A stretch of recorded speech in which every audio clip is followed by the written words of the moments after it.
Demat account क्या होता है? डीमैट अकाउंट शेयर मार्केट में क्या रोल प्ले करता है? डीमैट अकाउंट कहां से खुलवाएं? डीमैट अकाउंट कैसे खुलवाएं?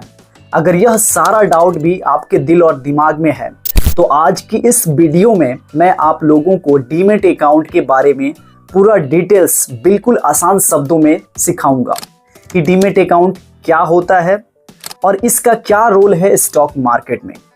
मैं बिल्कुल बेसिक चीज बताऊंगा।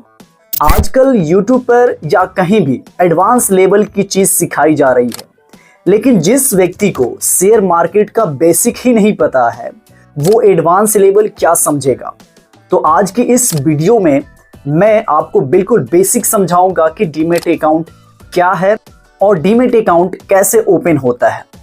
तो दोस्तों, सबसे पहले हम लोगों को BSE और NSE को समझना होगा।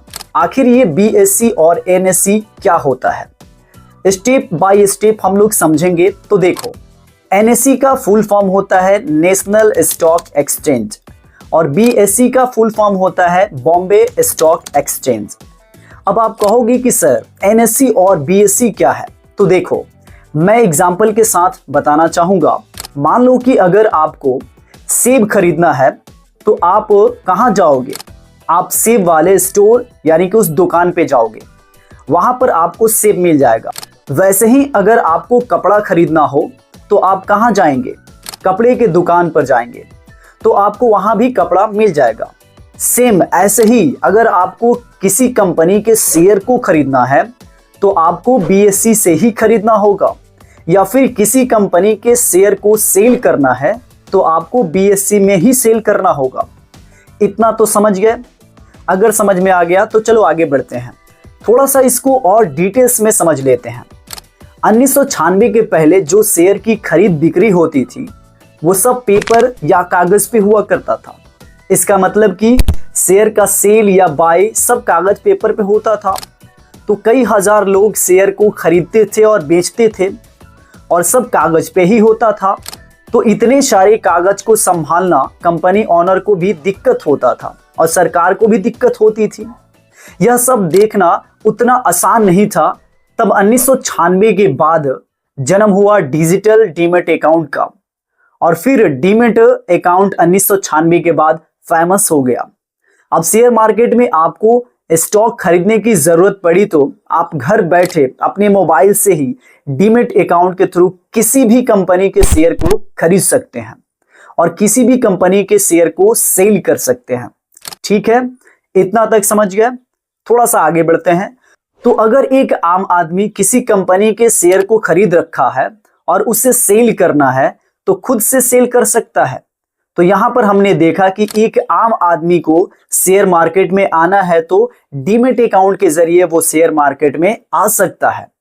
तो डीमैट अकाउंट एक आम आदमी को शेयर मार्केट से कनेक्ट कराने वाला कनेक्टर होता है या ब्रोकर होता है।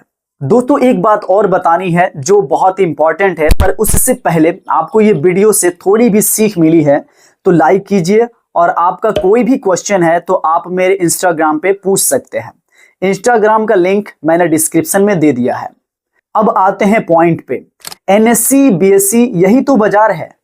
अब देखो, 1996 के पहले सब शेयर मार्केट का काम पेपर पे होता था जो काफी लेंदी होता था, पर शेयर मार्केट से ये सब हटाना था, कोई आसान तरीका लाना था। पर हटाने के बाद फिर काम कैसे होता? तब स्टॉक मार्केट यानी कि NSE BSE ने अपने से नीचे ब्रोकर से कहा कि तुम जाओ मेरे पास आम आदमी को लेकर आओ। फिर आप कहोगे कि ये ब्रोकर कौन है? तो देखो, जैसे आप ऐप देखे होंगे, Groww app, Angel One, Zerodha, Upstox या एम स्टॉक।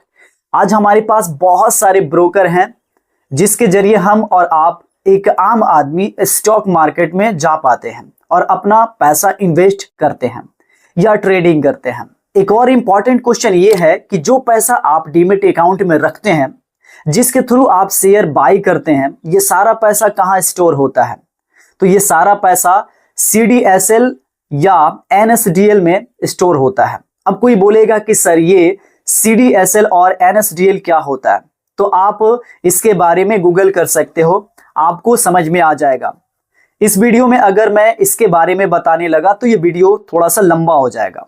और एक बात जो लोग बार बार पूछते हैं कि सर, मान लो कि मैंने लाखों करोड़ों पैसा इन्वेस्ट कर दिया और अगर ये ब्रोकर भाग जाए तो क्या होगा। तो मैंने आपको बताया कि ये जो ब्रोकर है आपको रास्ता दिखाता है कि कब कैसे कहां इन्वेस्ट करना है, और जो पैसा आप इन्वेस्ट किए हैं वो सारा पैसा ब्रोकर के पास नहीं बल्कि CDSL या NSDL में स्टोर रहता है। आपका पैसा सेफ रहता है।